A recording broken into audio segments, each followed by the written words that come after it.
Hey everyone, Jimmy Alas here. Let's look at how powerful your mind is. Let's compare your mind to the most sophisticated man-made device ever created, the computer.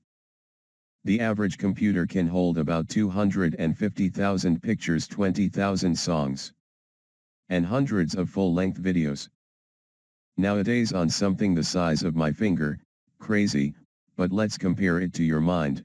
Your mind can perform an estimated 10 quadrillion operations per second without you even knowing it. Wild. Ask yourself right now. What's making your blood flow throughout your veins with the perfect amount of pressure to keep you alive? What's making your heart beat right now? Are you consciously commanding your heart to beat right now?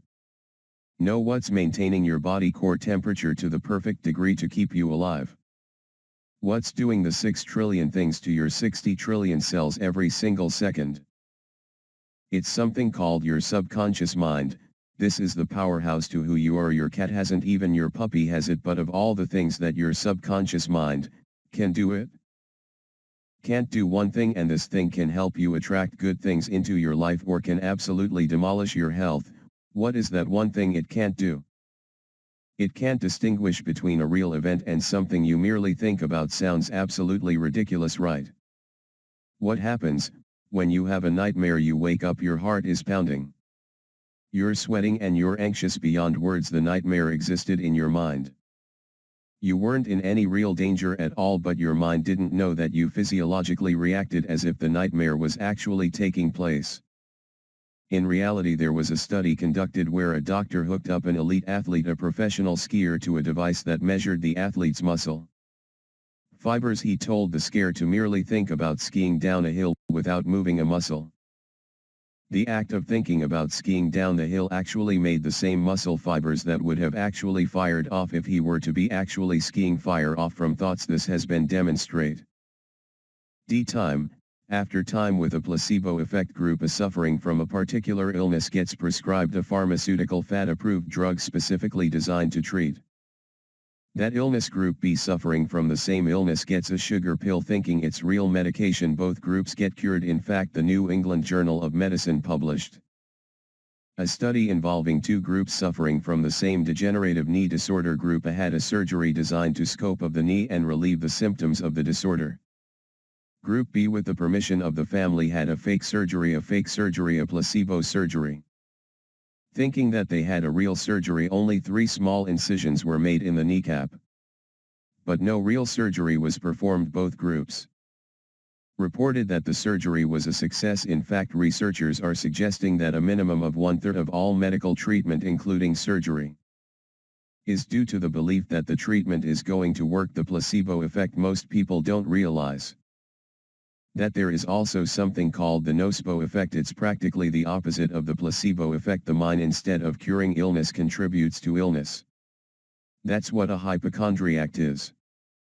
Their belief that they're going to develop a disease actually causes them to experience the symptoms of it. Whatever belief you hold in your subconscious mind will become your reality. Bottom line, that's how hypnosis works. The hypnotism plants the idea in the back of their subject's mind, and the subject experiences whatever they hold there. If they hold a belief that there's a spider on their arm, their eyes actually see a spider on their arm. An amazing demonstration occurs when the hypnotist walks towards his subject with his finger extended. He tells the subject that his finger is hot and burning.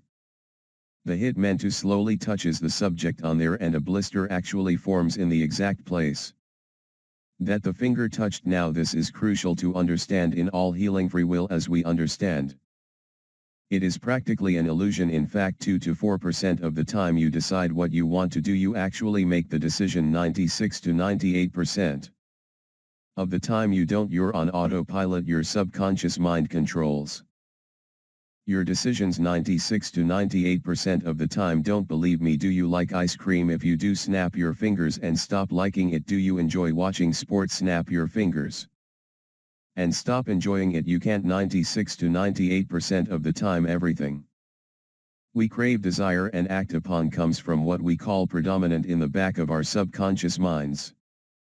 Whatever we hold predominantly in the back of our subconscious minds, we are attracted to in life. What happens When you buy a new car, it's the only car you see on the road for the next 2.5 weeks. You saw those cars before you bought your car. But why didn't they stand out to you? Because you didn't own that car yourself. You weren't thinking about it yourself. What you hold in your mind you're attracted to in life. That's how subliminal ads work so effectively. They work so effectively that they are banned in over 10 countries as a way to advertise. So if what you hold in the back of your subconscious mind shapes your reality, what shapes your subconscious mind? Practically everything that you're exposed to, everything that you see, hear, smell, taste, and feel is shaping your subconscious mind. Let's look at some specifics. Television. Here's a scary stat. By the time a child finishes elementary school, that child has witnessed an estimated 8,000 simulated murders on TV. All of these extremely graphic scenes are sinking back into their minds. And don't be tricked by Hollywood or cartoons in the most important developmental years, when a child should be taught compassion and understanding. Extremely intelligent minds behind the creation of perceived harmless children's cartoons are sinking violence into the back of their minds. Don't be fooled. What you are listening to on the radio, every single word or thought you hold in your mind has a particular vibration or frequency. Negative words or intentions have slower vibrational frequencies, and positive word have higher vibrational frequencies. This is a song by Lady Gaga called Bad Romance. Some of the lyrics are: I want your drama, I want your ugly, I want your disease, I want too bad, bad romance. Our thoughts create us. We have to be extremely careful with what we are feeding our minds. Music can be beautiful and beneficial, but it can also have a negative impact on your health. Choose wisely. When I was growing up, the most violence we had on video games was Mario and lunge jumping over turtles' heads. This is what our youth are playing today. These gruesome, extremely graphic images are sinking into the backs of their subconscious minds, weakening their immune systems and having astronomical gradual negative effects on their health. Nobody's saying that these games are going to cause them to pick up a gun and go shoot somebody, but these games are affecting their health. There is zero doubt about that. What happens when you gossip? In order for you to gossip, you have to hold a negative memory and negative thought inside of your mind.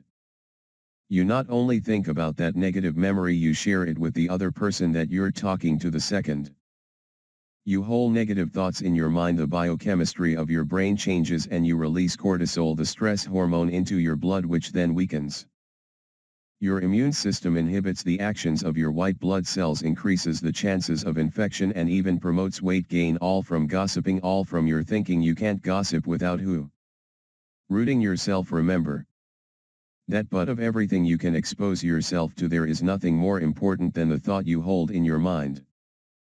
We have on average 60,000 thoughts a day, and the reality is not only are most of these thoughts the same thoughts we had yesterday, but they are negative thoughts, either dwelling on something bad in the past or fearing something that could potentially happen in the future. The second we have these negative thoughts, the second we release cortisol, the stress hormone, into our blood, our thoughts create us. Most people believe that situations cause them anxiety, stress, or cause them to be depressed. The reality is this: there is absolutely no situation in the entire universe that can cause someone to experience anxiety. None. It's your psychological reaction to the situation that can cause you to experience anxiety, not the situation itself. This is crucial to understand.